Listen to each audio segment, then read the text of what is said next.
Brilliant Diamond and Shining Pearl are out, and they're bringing with it a new way to play competitive Pokemon. Despite the fact that there's no in-game ladder, people are still playing as their friends and playing online against other people, and many people are wondering which Pokemon are strong and which are weak. I'm here to tell you which Pokemon I think are strong, and I'm actually going to make a top 10 list and share that with you all here. Coming in at number 10, we have Salamence. Now, Salamence has had quite a fall from grace since its glory days back in Generation 6 and Generation 7, thanks to its Mega Evolution, but in a Gen 4 only meta, it's actually quite good. It's one of the few Pokemon that with the Choice Scarf is really good at beating Garchomp, since it can switch it on Earthquakes, fire back with Draco Meteors. It can also run Havenberry for a bit more flexibility. One of Salamence's main draws is its access to the ability Intimidate, which is one of the most powerful abilities in the game.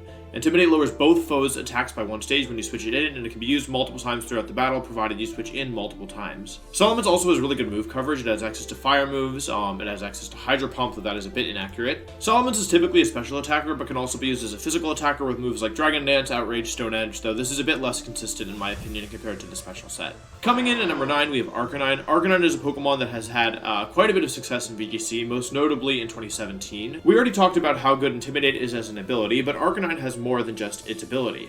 Arcanine has a really good supporting move pool, including moves like Will-O-Wisp, Snarl, and Helping Hand, which can be used to support its teammates. Additionally, Arcanine is nice because it can be used as either a physical or a special attacker, running moves like Close Combat and Wild Charge as a physical attacker, or Overheat and Snarl as a special attacker. Arcanine's pure fire typing means it only has a few weaknesses, and several of those are typically physical attackers, such as Rock and Ground, so having access to Intimidate and Will-O-Wisp can be really good.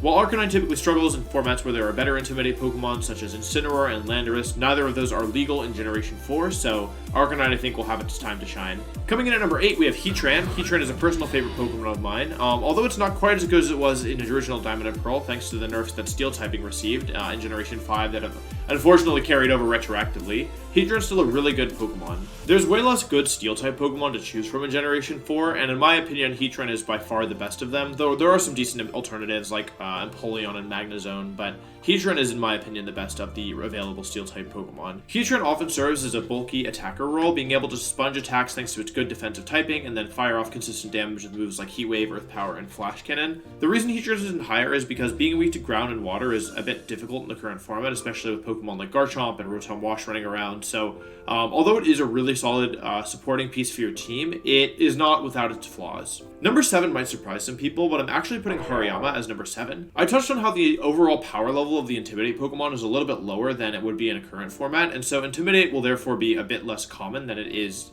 in Generation 8, for example, and so physical attackers overall are better. But what earns Hariyama its place on this list is its ability to use Fake Out coupled with Trick Room. Pairing Hariyama with a bulky Trick Room setter such as Cresselia allows near guaranteed Trick Room a lot of the time, especially without the tools that people have gotten used to using to stop Trick Room, such as Amoonguss or Dynamax, and so it makes it really difficult to stop Trick Room from going up.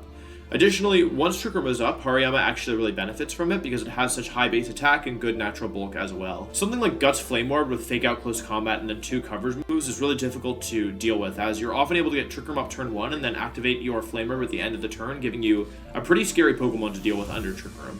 Hariyama does really need Trick Room to be up to shine. It has some use outside of that thanks to Fake Out and its pretty good natural bulk, but in order to really utilize it well, you do want Trick Room to be up, so it comes in at number 7 rather than higher. Number 6 is another Pokemon that I think many people won't expect to be this high in the list, but it's actually Azumarill. So, Azumarill is a Pokemon that is typically a 2-trick pony in my opinion. It either normally runs Citrus Berry plus Belly Drum, or maybe an Assault Vest, though that's not in these games, or Choice Band item, but typically the set that is thought to be the best is Belly Drum Azumarill. The reason that Azumarill is so high in this list is that it pairs extremely well with Togekiss, who we'll talk about in a little bit as a spoiler, but Azumarill plus Togekiss is very difficult for people to stop from just clicking Follow Me with Togekiss and Belly Drum with Azumarill, and then plus 6 attack, huge power Aqua Jet is, it's no laughing matter to say the least. It does pretty big damage, and there's a lot of Pokemon that just will get one-shot by it, and so when you consider that Azumarill is, not threatened by a lot of the Pokemon that threaten it in the current generation, such as Regieleki, Amoonguss, stuff like that, and those Pokemon are present, and you consider how good Togekiss is in this format, Azumarill I think is something that every player is going to have to respect, specifically Azumarill plus Togekiss, and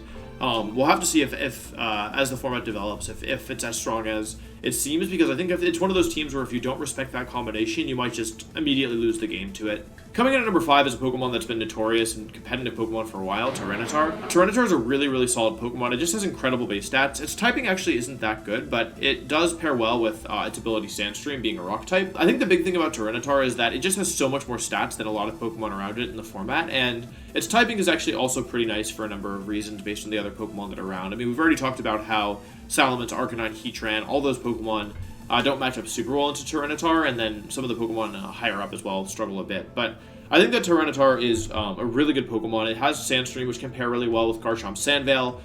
It matches up well into Cresselia, who's a really bulky Pokemon that's difficult to remove. It can hit Togekiss for super effective damage. It has a bunch of different sets it can run. Typically, it's going to be a physical attacker, but it can be bulky, it can be offensive, it can be fast, it can be Dragon Dance. There's a whole lot of things that you can do with it, and yeah, I think overall it's a really solid pick in the current format. Coming in at number 4, we have Rotom Wash. Now, Rotom Wash is a Pokemon that kind of goes through waves, where sometimes it feels really good, sometimes it feels pretty bad, but in the current format, I think that it's actually quite good. Will-O-Wisp is really good, in part because Intimidate is worse, so physical attackers are better, so Will-O-Wisp is then better as well. Electrical Water is really nice. Having only one weakness to Grass is good. There's no Grass-type Pokemon on this list. We've already talked about how Pokemon like Togekiss are really hard to deal with. Rotom Wash has good typing into that. Azumarill, Heatran, Arcanine, Salamence, there's good typing into all of these Pokemon in my opinion, and even some of the Pokemon it doesn't have explicitly good typing into, like Tyranitar, who we mentioned, it has access to Will-O-Wisp, which is a really solid way around strong physical attackers such as Tyranitar and Garchomp as well. So Rotom Wash just has really nice matchups to a lot of the Pokemon that are good, and Will-O-Wisp is really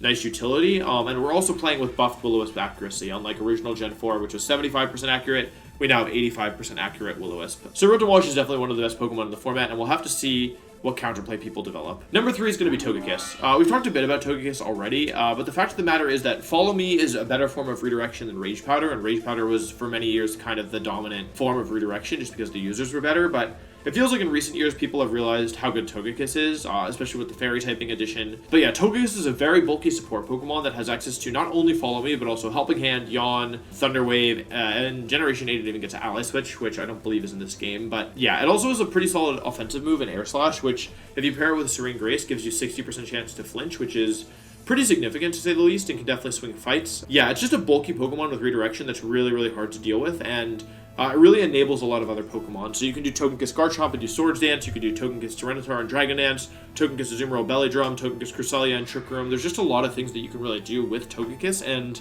that's only really thinking about it as a Follow Me bot and not thinking about that there's a whole other dimension of how you can use the Pokemon. So yeah, overall, I would say that Togekiss is one of probably the second best supporting Pokemon in the format, and I think that a lot of the format is going to revolve around how people figure out how to get around it. Coming in at number 2 is Garchomp. Now, Garchomp is one of the most notorious Pokemon from Sinnoh, in my opinion. People love Garchomp. Garchomp's a really strong Pokemon, and this is kind of where it shines the most in a Generation 4 format. Garchomp's typing is really nice, having ground typing to hit most of the format and dragon typing to hit flying types is just it's a really nice type combination, although neither of its stats can hit Togekiss, which is another reason why Togekiss is so good. I think most of the time it's going to be running Earthquake, Dragon Claw, Protect, and either Swords Dance or Rock Slide, depending on your preferences. Swords Dance I think was overall better, but with Rock Slide, without Rock Slide you can't touch Togekiss. So, but yeah, I think overall Garchomp, it just has such good stats, and it's actually like really fast for the format. It's the fastest Pokemon on this list actually, which says a lot. I mean, being able to move before your opponents is a really big advantage in Pokemon, and Garchomp really shines in a format where base 100 is fast, let alone base 102, which is its speed stat. So it's just a flexible Pokemon. It's not committal. You can really